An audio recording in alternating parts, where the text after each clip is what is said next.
And we are live.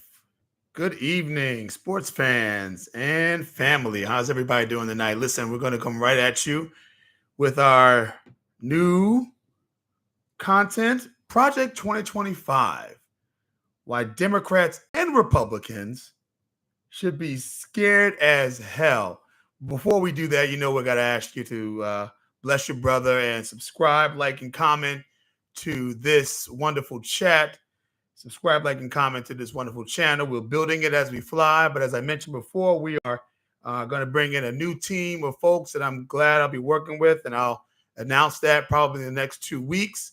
I'll be taking over what we do here to professionalize it and give it the bells and whistles that I know you come to expect from all your content creators that you may follow here on YouTube and other locations. So we're going to bring our metrics up by giving you all the things that you need to really get to and see and hear and touch and feel beyond the content, which I think is pretty good. But we're going to add some more things to that. But before we get into the topic tonight, I want to also let you know that starting tomorrow, we're going to be starting a daily 15-minute look at the day's events and news. As you know, you get a different perspective here than you get on mainstream media. We give a different perspective here than you're even going to get from some of your other content creators who deal with politics and news that you may be more aware of and have a bigger following here. But we're not right. We're not left.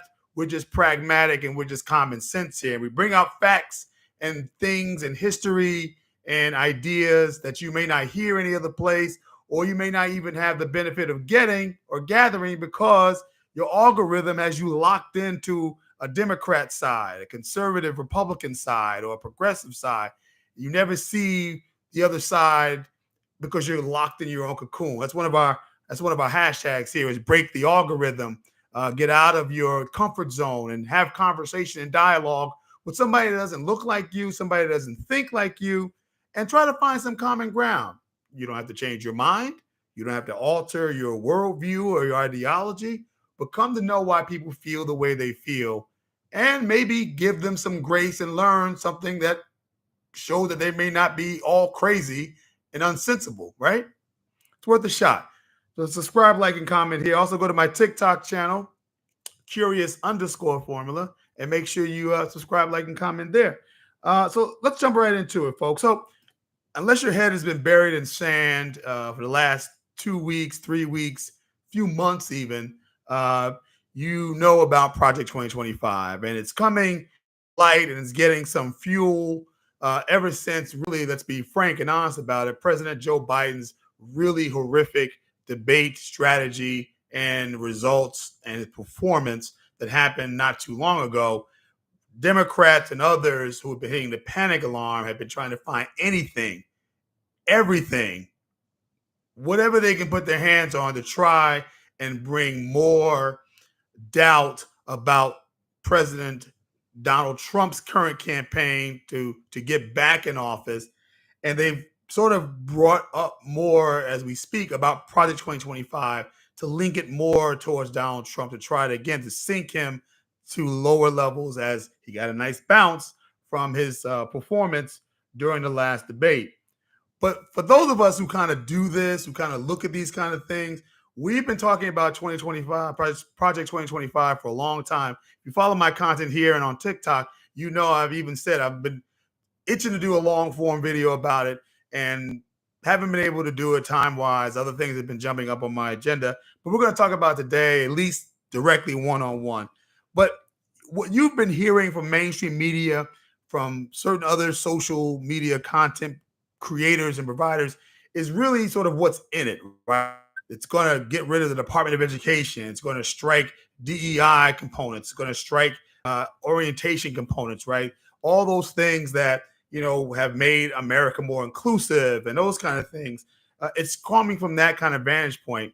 And if you're on the right, you kind of say, well, this is what we need to do, right? There's the bureaucracy and the federal government is predicated too much with liberal ideology, the deep state, right? And all these other things that are progressive and democratic.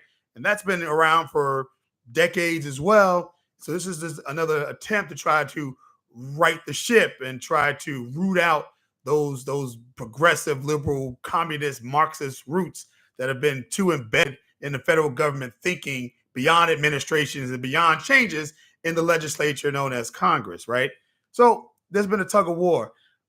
We'll talk about two things that really appeal to the history, not only of where Project 2025 comes from, but also the history of what it is trying to end if it's ever implemented and put into effect. And I don't think the mainstream media or even social media content provider talking about those perspectives when you talk about this plan, the history of it, and the history that it's trying to end or reverse or rewrite in a revisionist way. So we're going to talk about both of those things and then sort of a conclusion as to why, at least in my estimation, Project 2025 can possibly be bad for Republicans and Democrats in the long run if you actually look at this outside of your ideological bent. Ready to go with me? All right, let's go to it. So the history of Project 2025. I know most people think, this is a new thing. This is something that just came out. It's a right wing agenda to coerce, to get any conservative Republican who becomes the president an agenda to work off of and to gather support from in terms of how they govern in the next 4 years. And it just so happens that this year it's going to be Donald Trump, who's the presumptive nominee for the Republican nomination in 2024. So is Project 2025 a new iteration, something that just came out to codify and put into writing what we as Republicans, want to see in our federal government if we get a new president? Not so fast. In actuality, if you follow 2025, as I have and a number of other people who have commented about this, at least that I've been in contact with, Project 2025 is nothing new. There's a new name slapped on it, but this is an old plan. And the old plan goes really back into definitely Ronald Reagan, but I would submit that it goes back to even before then with Barry Goldwater in 1964. So back in the day, in the 50s, 40s, 30s, really since the beginning of the Republican Party, there have been all types of Republicans. There have been conservative Republicans, there have been moderate Republicans, there have been liberal Republicans, much in the same way that you have with the Democratic Party today, right? It's three different types of ideologies within the big tent of the party structure. And in 1964, there was a clear break in traditional Republicanism with the candidacy of Barry Goldwater, who went on to become the nominee of the party in 1964. He was seen then as far right, Somebody supported by the John Birch Society. If you don't know who that is, look that up. Someone who was seen as right of even of the Republican Party, much less the Democratic Party, which was a party of LBJ and JFK and the Great Society and the New Frontier, right? His candidacy was buoyed by his opposition against the Civil Rights Act of 1964, something that Republicans had supported by and large. A lot of Republicans today will tell you that bill would not have passed if it didn't have Republican support. And that there is some kernel of truth to that. It was some Northern Democrats that supported it as well, but we'll get to that in another conversation. But he was boldly against it and literally created a conservative wing of the party, being tough on Russia and the like. And he went on to be thrashed in that election by LBJ, Lyndon Baines Johnson, smashed, landslided. But he had an acolyte who took that mantle up from the ground and carried it into the 70s and the 80s. His name was Ronald Reagan, an actor who was a big campaign liaison, a big campaign supporter, somebody who did a commercial for Barry Goldwater, right? Who became governor of California and then ran unsuccessfully for president in 76, but really brought the conservative mantle and coalition to something of a winning coalition in 1980, when he not only took over the Republican Party and really smashed the moderate and liberal wings of the party, the Rockefeller portion of the party, but he instituted a conservative mandate within that party and a conservative takeover, much in the same way Donald Trump has done with the Republican Party with MAGA in 2016. That was Ronald Reagan in 1980, so much so that he took over, killed off the other parts of the Republican Party and made it a conservative Republican Party. Everybody else exit stage left. And he also took over the Senate that year with a bunch of new young senators from mostly Western states that finally gave the balance of power of the Senate to Republicans for the first time in maybe like 50 years, right? And so it ushered in this new conservative movement, tax cuts and getting tough with Russia in different kinds of ways. And all the things that you know have become the foundation principles and policies of the modern day Republican Party until maybe 2016. And that's what you're seeing right now, the fight between MAGA populism and Donald Trump, the cult of personality that's with him, versus the Ronald Reagan conservative mainstream Republicans that really sees their beginning in 1964, but really gaining power in 1980 with the Reagan Revolution and his ascendancy to the presidency in such a demonstrative way. He landslide Jimmy Carter to death. But what happened then was Republicans recognized that these conservative Republicans recognized that as they thought this was going to be a Reagan Revolution, that just changing the president and changing a few policies through executive order, getting something passed through legislature, really did not guarantee long-lasting, long-standing reforms in the way that the conservatives wanted it to be, right? And so they recognized that they needed to take on the bureaucracy because the change of a conservative will end after 2 terms. The president only gets to serve 2 terms. You don't know how long you're going to hold on to councils of Congress. And if you can't get enough people put on the judiciary, right, that supports you, you're not going to get the Supreme Court to support your agenda either, right? And so that's what happened. A lot of these things that they tried to do dissipated with after the 2 terms of Ronald Reagan, because George was not seen as that diehard of a conservative. He was more of a moderate as well, an establishment Republican. So the idea was then the conservative Republican folks were really behind Ronald Reagan, said, how do we really get into the roots, the foundation of the bureaucracy, which, as you know, if you were a political science major or took a course on government, there's 3 branches of government: the administrative branch, the legislative branch, the judiciary, but there's a 4th unstated one called the bureaucracy. It's the form of government, the branch of government that really is unchecked. It's really like lifelong bureaucrats, people who have expertise, people who have qualifications, and they're not moved and swayed by different administrations. In fact, they can't be touched by different administrations because they're protected through the civil service system. We'll get to that in a minute.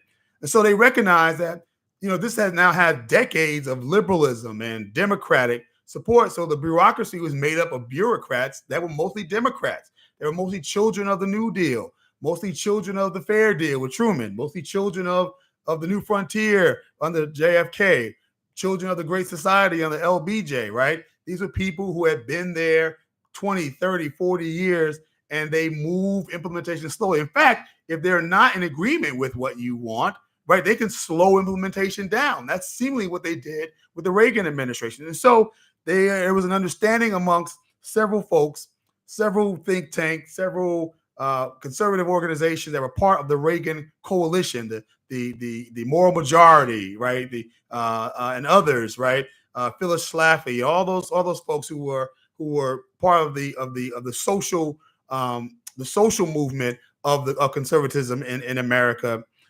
They were all part of saying we have to find a way to get into the bureaucracy to really mandate change, not just in administration, but that will last generation after generation. And so Project 2025 was initially called the Mandate for Leadership. You know what the Mandate for Leadership did? This should sound familiar to you. It was started and created by the Heritage Foundation. Starting to see the similarities here. Quote, it provided detailed recommendations for policies and government reorganization across various federal departments and agencies. Sounds a lot like Project 2025. So this has been around since the 80s, folks. It just has a new name and a new title. It may have updated some of the things that they may want and desire and the like, but it's the same plan. So this is where it comes from. It comes from an understanding that real change can't happen, real conservative change can't happen unless the bureaucracy is shaken up and taken apart. And that's what Project 2025 is intending to do. Now, if you're a Republican, a conservative, you may think that's a good thing. Well, history tells us otherwise. So what the essence of Project 2025 and getting to the bureaucracy is trying to dispose of the civil service system, right? And I'll talk about that in a minute because that's the history of what it's trying to overturn. But the goal, real plain and simple, is that it tries to give more power to the executive branch to be able to put in supporters, to put in people that they want that will move their agenda, to be able to remove people who stand in the way of their agenda, and to prosecute people who may try to seek injunctive relief against them or take them to court, to swiftly move them out of the way, to swiftly put in their own people. And that's why you have, as part of Project 2025, is a personnel portion, right, that tells people, if you want to serve in the next administration, please information, because they want to be ready with hundreds, if not thousands, of new workers to put into the bureaucracy as they dismantle civil service, that they can put in. There will be political hires by and large. That's what they're trying to set up, a way to infiltrate the bureaucracy in a way that will allow them to have meaningful change in how the implementation of laws and court decisions and the like for generations that go forward. The only problem with that is it requires an upending of the civil service system that we all take for granted or may not even know even exists.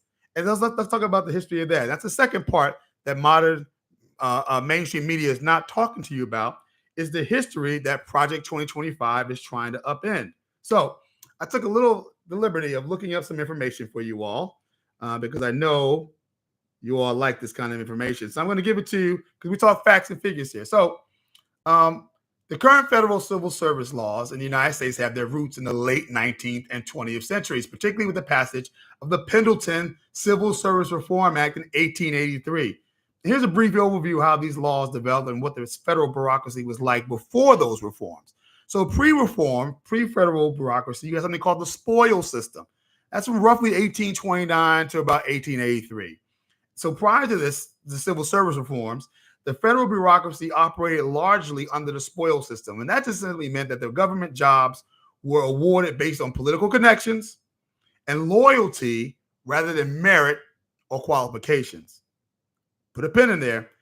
Each new administration would often replace large numbers of federal employees with its own supporters, leading to inefficiency, corruption, and instability within the government workforce.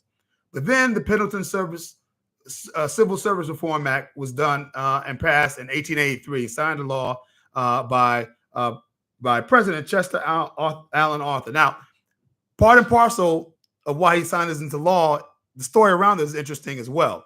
So Chester Alan Arthur was a Republican elected official in New York State who was part and parcel of the spoils system. He was good friends with the state party boss, the New York City boss, Roscoe Conklin, who is the father of machine politicians, right? And they took kickbacks for political favors. And Chester Alan Arthur was his boy, was his top guy. And when James Garfield decided to run for president in 1880, he needed some help in New York State with votes. He put Chester Alan Arthur right on his ticket. And so they won. But here's the thing. Because that was the system in getting federal jobs, there was a disgruntled guy who felt like he should have gotten a better job for the money he put in or the work he put in or the favoritism he should have gotten, right? And he didn't get the job he wanted.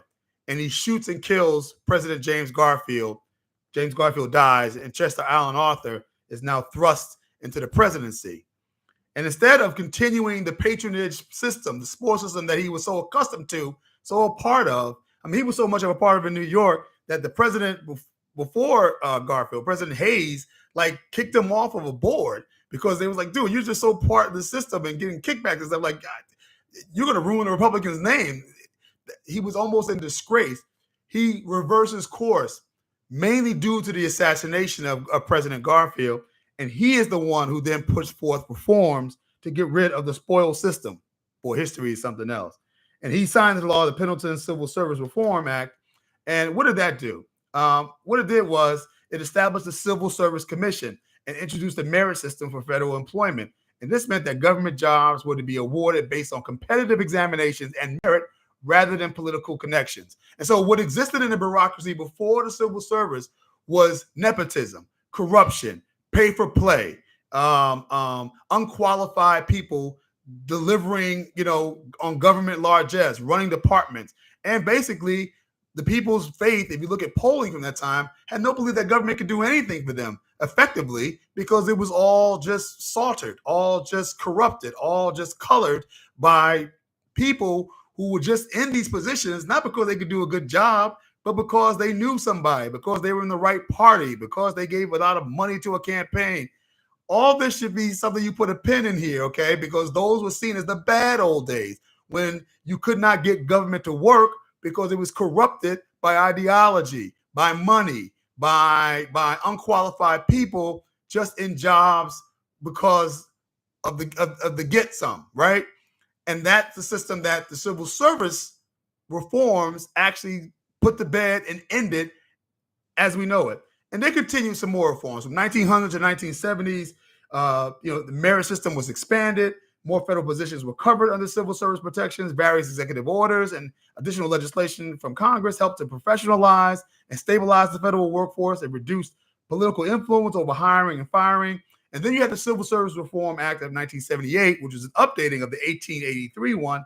And this act was a major overhaul of the federal service system. It abolished the Civil Service Commission and replaced it with three new agencies: the Office of Personnel Management, the Merit Systems Protections Board, and the Federal Labor Relations Authority. And this act aimed to enhance efficiency, accountability, and responsiveness within the federal workforce while maintaining the principles of merit-based employment.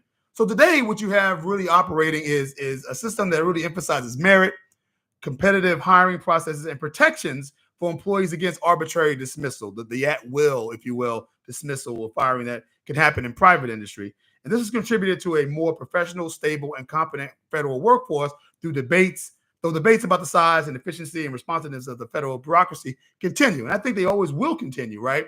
But the fact of the matter is that government is not based on the bad old days, right? Despite some people who think that now there's a deep state. Gotcha. So these are the two things that we need to keep in mind when we're talking about Project 2025, that it is founded. It's not an old plan. I told you about the history of the plan, but it's now trying to upgrade the history I just talked to you about on the other end in terms of civil service protections and reform. Now, why should this scare Democrats and Republicans? And then I'm out.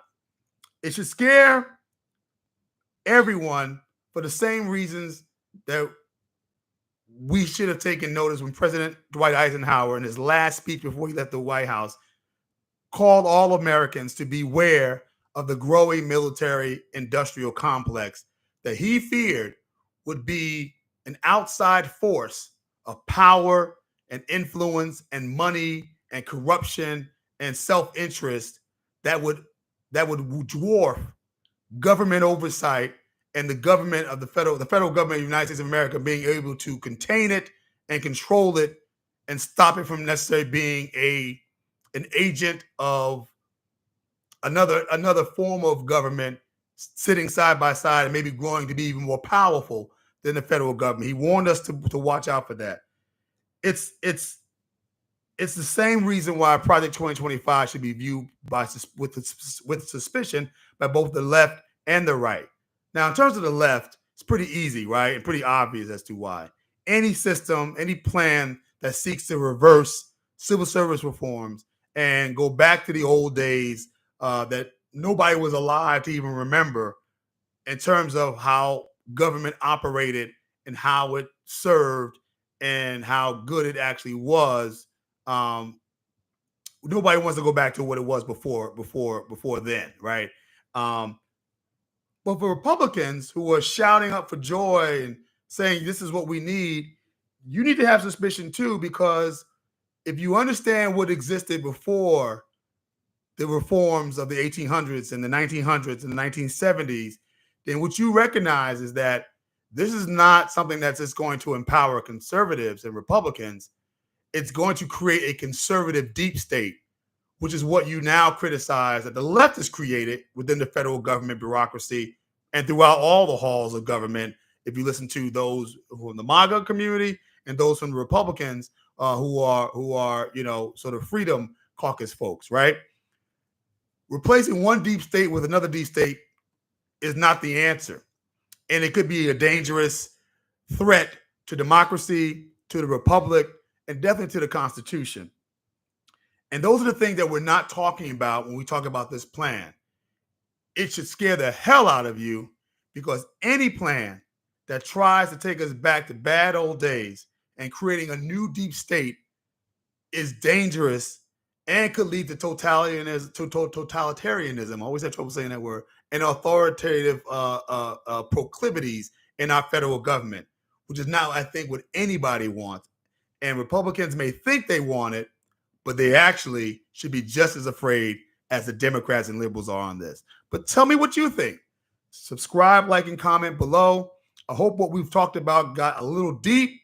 I know it got a little prescriptive, a little specific, but I hope that you like the content that's coming here. It's honest, it's real. It's not what you're going to hear in other media. It's not 3-second shots and alls to get clicks and likes. We're telling you like it is because these issues are complicated and they deserve and require a bigger hit than what you're getting on MSNBC or Fox Entertainment or Newsmax or News Nation. So come join us here. All are invited, no matter your political stripe, no matter your ideology. Break your algorithm. Think it ain't illegal yet. And remember to stay curious. Subscribe, like, and comment below. I thank you for spending time with me. And we are out.